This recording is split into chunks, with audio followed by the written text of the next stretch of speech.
Hello again, this is Sam Houston, and welcome to My Front Porch. Freedom of speech is one thing. Getting a desired response is something else. There are a growing number of posts on social media discussing freedom of speech.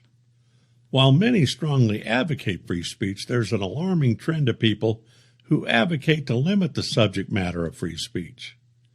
Not surprisingly, those folks don't want to limit all free speech. They simply wish to eliminate free speech for those who have a different viewpoint from themselves. It would seem they wish to exercise their right to voice opposition to a governmental policy, but they don't want to allow those with a differing view the same privilege.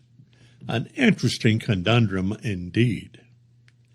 Others seem to be disenchanted because when they exercise the right to free speech, their message fails to gain popular support or persuade people to their position.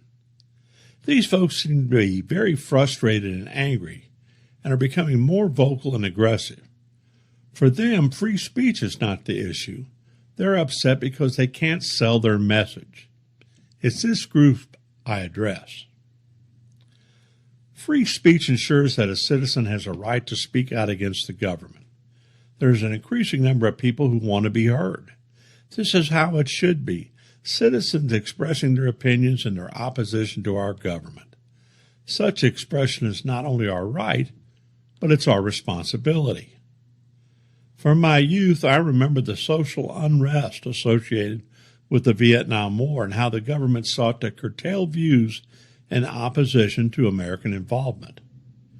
I also witnessed how the world changed because of the public outcry, how people began to gather together and view situations in a way they'd never done before. Free speech changed how the war in Vietnam was viewed and subsequently changed American policy. Now, nearly 50 years later, public sentiment about Vietnam is very different than when the war began. Through open communication and free speech, minds were changed. People evolved and broadened their views. Hopefully, they made better decisions on how they viewed the world and how they cast their vote. Unfortunately, today there's an increasing number of people who not only want to express their opinion, but are upset and feel wronged if those who hear their message do not embrace it. Free speech does not mean automatic acceptance. In fact, free speech sometimes means automatic rejection. Rejection of ideas that are presented in the public arena is not a diminishment of free speech. It's in fact proof that free speech is effective. When poor, ill-conceived ideas reach the light of day, they fall by the wayside and eventually become irrelevant.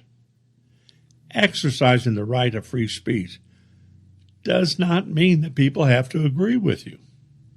Similarly, there are those who believe their free speech rights are trampled because they don't get to speak for as long as they want at a public meeting, or when they may only have access to the mic to speak about an item on the agenda, and are prevented from idly rambling about their latest annoyance. This is not a restraint of speech. It is structure and rules to keep a public meeting from being hijacked by a speaker and to keep the people's business moving forward in an efficient and effective way.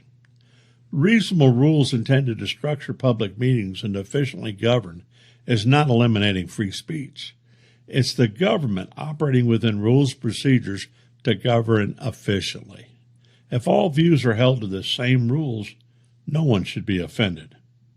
If a citizen that is exercising free speech fails to sway public opinion to their way of thinking, perhaps they might need to evaluate their argument, not just elevate their volume. There's a right to speak out. There's also a right for others to reject misrepresentations, falsehoods, and poorly conceived ideas. Rejection of poor arguments is not eliminating freedom of speech. It's simply eliminating poor leadership. Thought for the day. Where there is a great deal of free speech, there is always a certain amount of foolish speech. Winston Churchill. Until next time, I'll keep riding that storm out. You've been listening to From My Front Porch with Sam Houston.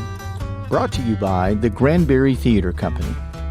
You can catch Sam's column every week in the print edition of the Hood County News or online at hcnews.com.